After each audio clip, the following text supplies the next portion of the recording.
आज के इस वीडियो में मैं बताऊंगा वर्ड पावर के बारे में कि वर्ड पावर को हम कितने नाम से जानते हैं अंग्रेजी में। देखते हैं, lexis, words, word power, word meaning, hints, glossary, vocabulary. ये देखने में तो एक लाइन में बहुत लंबा लगता है, इसको मैं नीचे लिख देता हूं। LEXIS, lexis, WORDS, words, WORDPOWE, word power, WORDMEANING, word meaning, HINTS, hints, GLOSSARY, VOTABULARY।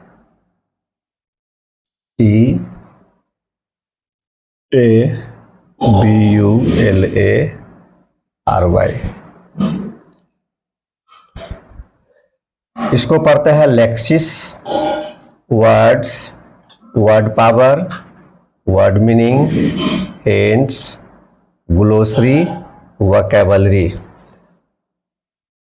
इसको ध्यान देना है, इसको वोकैबुलरी नहीं पढ़ेंगे, वोकैबुलरी इसका करेक्ट प्रोनाउंसिएशन होता है। क्या होता है?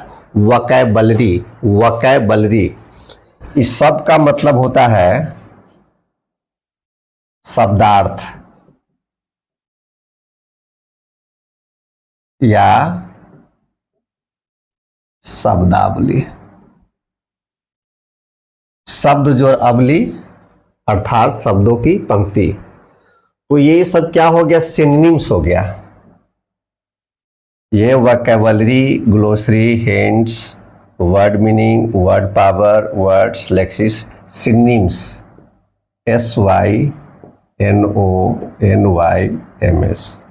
सिनोनिम्स, इसको साइनोनिम्स नहीं पढ़ते हैं, सिनोनिम्स नहीं पढ़ते हैं, सिनोनिम्स पढ़ते हैं। मतलब होता है पर्यायवाची शब्द, यानी बदले में आने वाले शब्द को हम पर्यायवाची शब्द कहते हैं। जिस तरह से गणित अंकों का खेल है, उसी तरह से अंग्रेजी शब्दों का खेल है। गणित के बारे में कहा गया है कि थिंक विदाउट इंक। यदि फॉर्मूला याद नहीं है तो गणित की परिकल्पना भी नहीं कर सकते हैं। उसी तरह से अंग्रेजी में यदि शब्द नहीं है, स्ट्रक्चर नहीं है, तो ना हम अंग्रेजी लिख सकते हैं ना अंग्रेजी बोल सकते हैं। तो आइए हम चर्चा करते हैं इंटरेस्टिंग वर्ड्स के बारे में। ये वर्ड है ABIGAIL, अबाइगेल। इसका हिंदी होता है सहेली। अक्सर लोग जानकारी के अभाव में फ्रेंड से काम चला लेते हैं। जैसे हमको लिखना है कि सीता राधा की सहेली है, तो वहाँ लोग फ्रेंड से ही काम चला लेते हैं, लेकिन सहेली का अंग्रेजी अबाइगेल होगा। क्या होगा? अबाइगेल। उसी तरह से वैम्प, इसका हिंदी होता है नखरेबाज औरत। वैम्प मतलब नखरेबाज औरत। बैक बाइटर, BACKBITER,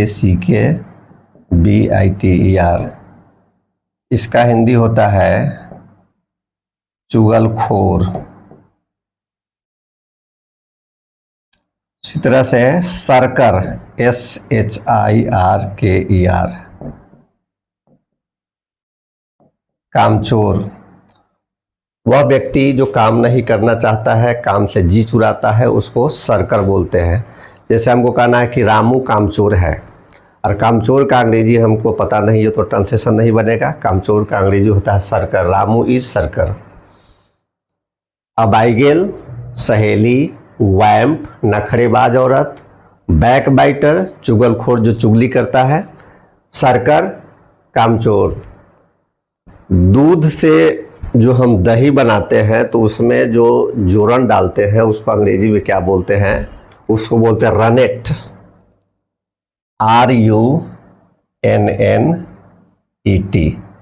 रनेट मतलब होता है जोरन। इसको दूसरी भाषा में जाम्बन भी बोला जाता है, जाम्बन। ये प्रचलित शब्द है, गांव देहात में जोरन ही लोग बोलते हैं, जाम्बन बहुत कम लोग जानते हैं, लेकिन मैंने दोनों लिख दिया है। उसके बाद है बोहनी, उसको अंग्रेजी में क्या बोलते हैं? हैंडसेल। HANDSEL। हैंडसेल माने होता है बोहनी। जैसे सुबह सुबह हम किसी दुकान पे कोई सामान लाने के लिए जाते हैं, दुकानदार को कहते कि सामान उधारे दे दीजिए, दुकानदार बोलता है कि अभी बोहनी नहीं हुआ है, यानी फर्स्ट बिक्री नहीं हुआ है, उसको बोहनी बोलते हैं। और बोहनी को अंग्रेजी में बोलते हैं हैंडसेल। तो इस तरह के शब्दों का इस्तेमाल बहुत कम होता है। आज मैं वही शब्द बता रहा हूँ जो लोग कम से कम जानते हैं। उसके बाद है counter balance, COUNTER BALANCE। Counter balance का मतलब होता है पसंगा। अब पसंगा क्या होता है जरा इसको समझते हैं। तराजू जो होता है, तराजू को अंग्रेजी में बैलेंस बोलते हैं। जैसे कि तराजू है और एक पल्ला इधर और एक पल्ला इधर, तो जो ज़्यादा झुका हुआ रहता है तो हम लोग बोलते हैं कि इस तराजू में पसंगा है। जब बराबर में आ जाता है तो पसंगा समाप्त हो जाता है। तो उसको पसंगा को, इसको तराजू में इसका इस्तेमाल होता है, काउंटर बैलेंस बोलते हैं। अगर बैलेंस को रखेंगे, काउंटर को रखेंगे तो इसका अर्थ अलग हो जाएगा। तो काउंटर बैलेंस का मतलब होता है पसंगा। उसी तरह से जोवियल, JOVIAL, जोवियल का मतलब होता है हंसमुख।